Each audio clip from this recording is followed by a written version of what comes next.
Hey there, this is video number 3 in integral theory. Stages and states. I'm going to cover both of these in this one video. And here we see one of the images of the spiral of development. My name is Seid, and I'm coach and mentor to positive change agents.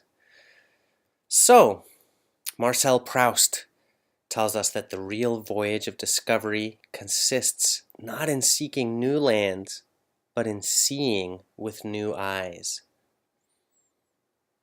How does that speak to new stages or states of consciousness? And really important when we're talking about personal growth and development, it's important not to mistake the edge of the rut for the horizon. Don't get lost in the details. So far we've covered holons, quadrants, and lines.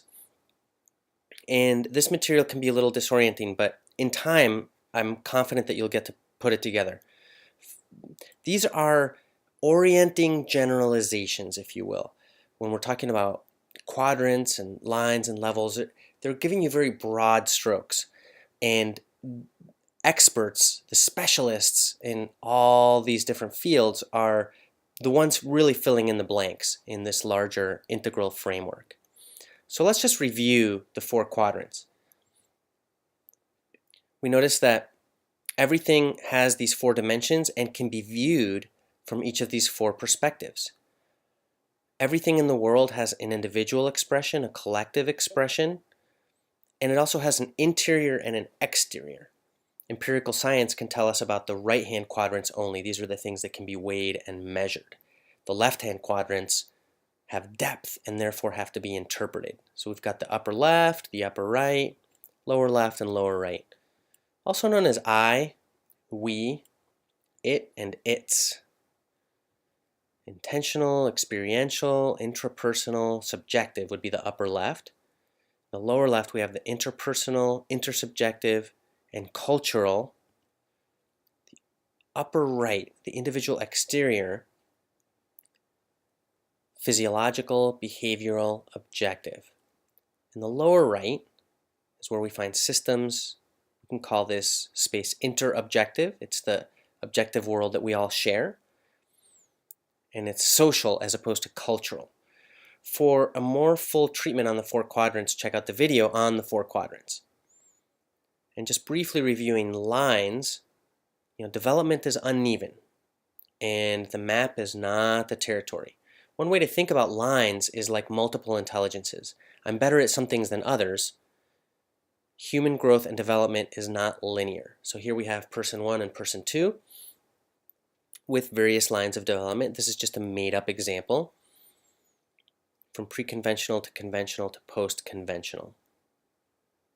Just notice how different these 2 people are. Person 2, very high cognitive, very high musical, very high spiritual development, but very low moral or psychosexual. Reminds me of some stories I've heard out there. So we've also covered the pre-trans fallacy, also known as the pre-post confusion, the 3 strands of deep science, also known as the 3 strands of valid knowledge accumulation, and we covered this very important concept of being integrally informed versus being integrally developed. I cover this on the video on lines of development. So now let's look at stages, levels, waves.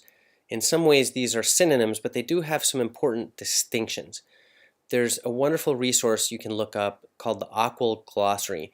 AQAL stands for all quadrants, all levels, all lines, all states, all types. It's shorthand for basically the integral framework. So Matt Rentschier pulled together this amazing document called the AQAL Glossary. So levels, a level is a general measure of higher and lower. While the term structure, stages, and waves are sometimes loosely used to refer to levels, each term has their own important nuances. Any specific level has an actual structure. Levels tend to unfold in a sequence and thus progress through stages. Finally, levels are not rigidly separated from each other, but are rather fluid and overlapping waves. In short, levels are abstract measures that represent fluid, yet qualitatively distinct classes of recurring patterns within developmental lines. Some examples include egocentric to ethnocentric to world-centric, to to planet-centric and cosmocentric. Stages, a term used to emphasize the sequential unfolding of levels of development. And waves, a synonym for stages, emphasizing the fluid, overlapping nature of levels of development. So for example, if we look at just one line, there's spiral dynamics, which is the values line of development. I taught a course on integral sustainability, and when we were talking about this line of development, my co-instructor and I played music that could evoke what each of these levels might actually feel like. And within this line, we have some important distinctions of levels, like first tier. All these value structures that are called first tier, one of the characteristics of a first tier value structure is the belief, my way of seeing things is the only correct one. Even when we get to communitarian and egalitarian, right? The finger wagging environmentalist, you should be recycling, which I agree we should. But still, this belief, my worldview is the only correct one, that's an essential element in first tier value structures. When we get into second tier, we're talking about a recognition of the value of each and every stage of development. Every one of these stages has a healthy expression and a pathological expression. And when you get to second tier, what you want to support is the health of the entire spiral of development, not just defend your worldview. So here we've got a few more lines. That values line is on the right. On the left is an attempt to use a common yardstick across stages. It's the visible light spectrum as a metaphor for levels of consciousness, in which consciousness is not seen as another line, but rather as the space in which lines manifest and unfold. So the greater the consciousness, the more we can be aware of across lines.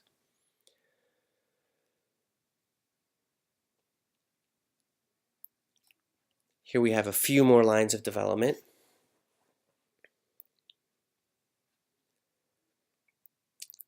And here we look at this idea of levels across the quadrants. So you could draw concentric circles here, the ones, the twos, the threes, the fours. And here's another image that I just randomly found online. If this is your image, write to me. I'd love to give you credit. So, with regard to growth through the stages, Ken reminds us that the subject of one stage of development becomes the object of the subject of the next stage. So what does this mean? So at one stage of development, I'm the subject, and let's say I'm a very angry person. And as I grow and develop, now I can see my anger objectively. It's like it's not me, but this thing happens. So now it's not just I'm an angry person. I'm a person who sometimes experiences anger. So now that I can see it more objectively, it's the object of the me at the next stage.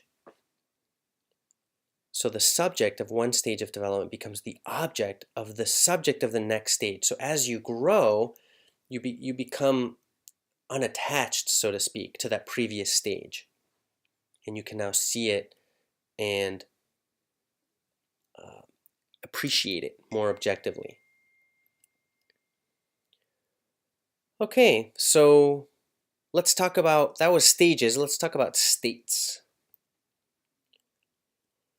This is from George Harrison, one of the Beatles.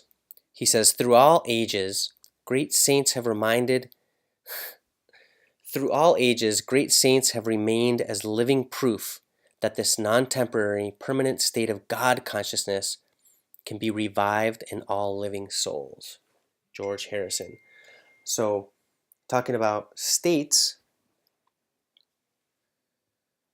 and going back to the AQAL Glossary by Matt Rentschier, states are fleeting, temporary aspects of phenomena found in all four quadrants.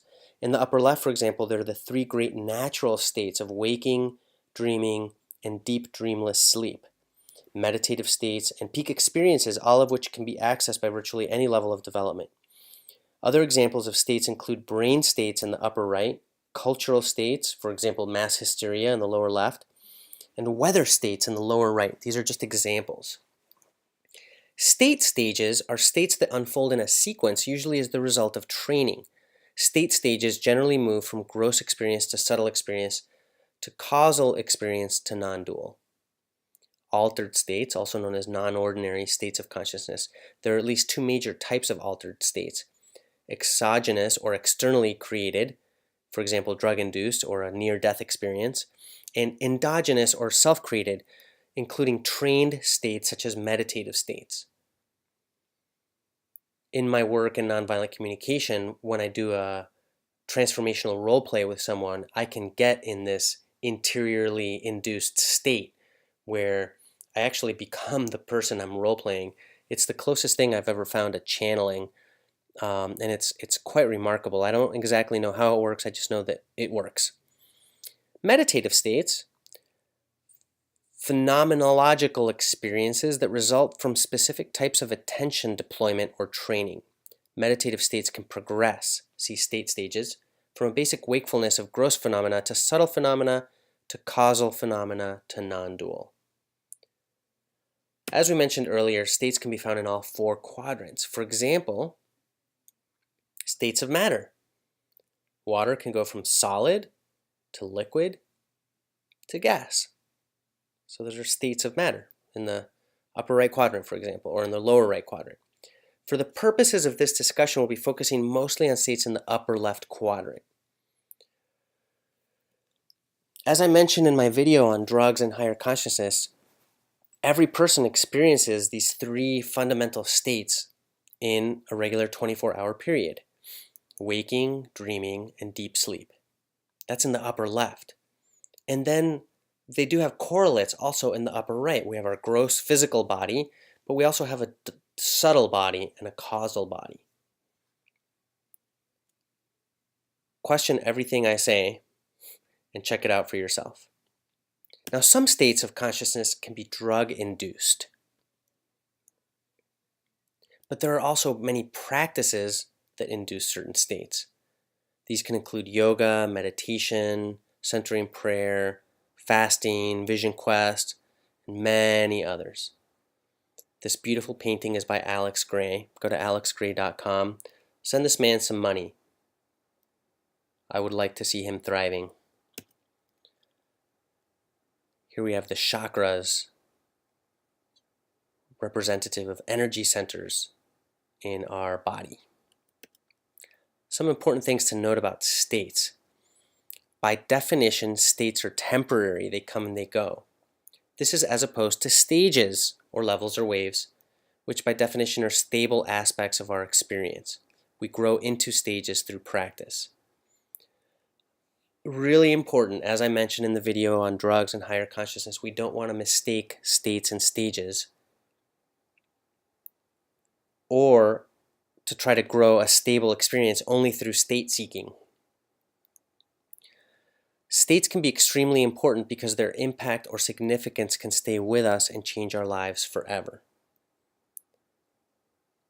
In the video on drugs and higher consciousness, when I was talking about states and stages, I told a Buddhist parable of a man who grows up in a completely pitch black room. That's all he's ever known, is this pitch black room. And he's told that there's a venomous snake in the corner.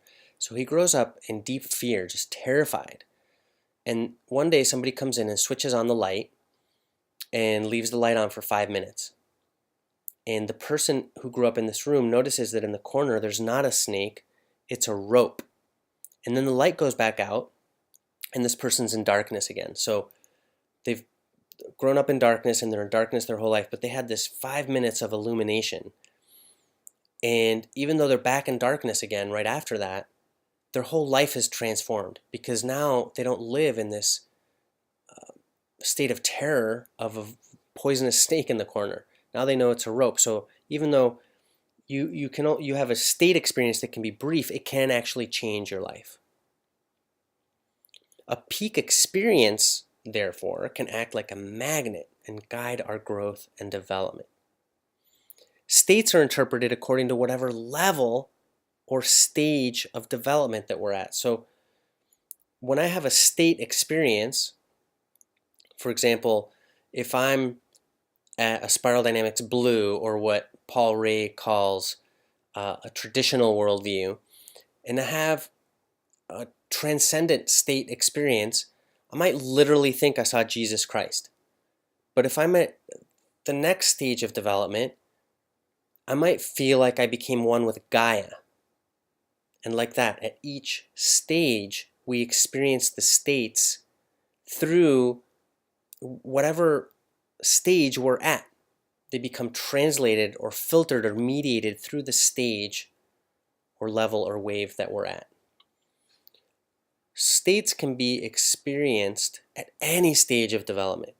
So if you're pretty geeky about this stuff like me, this is the Wilbur-Combs lattice. So you have on the left-hand side some levels of development, and across the top you have these states, these state experiences. And so if you have 7 levels of development and 5 different potential states, that gives you 35 different possibilities. So, and just remember that the map is not the territory. So we want to keep this simple with these little charts, but reality itself is way beyond our simple charts to try to pin it down. So far, I've covered holons, quadrants, lines, and levels, or stages and waves, and states. Now the next video is going to be on types. So the first video I covered holons and quadrants. Second video I covered lines. And in this video, my attempt was to cover levels and states. So we'll look at the next one, which is on types. And I want to leave you with this parting thought. This is by Nisargadatta Maharaj, a teacher and philosopher who died in 1981. He said, "When I look inside and see that I am nothing, that is wisdom. When I look outside and see that I am everything, that is love. And between these two, my life turns." Check out the links in the description. I hope you're having a wonderful day.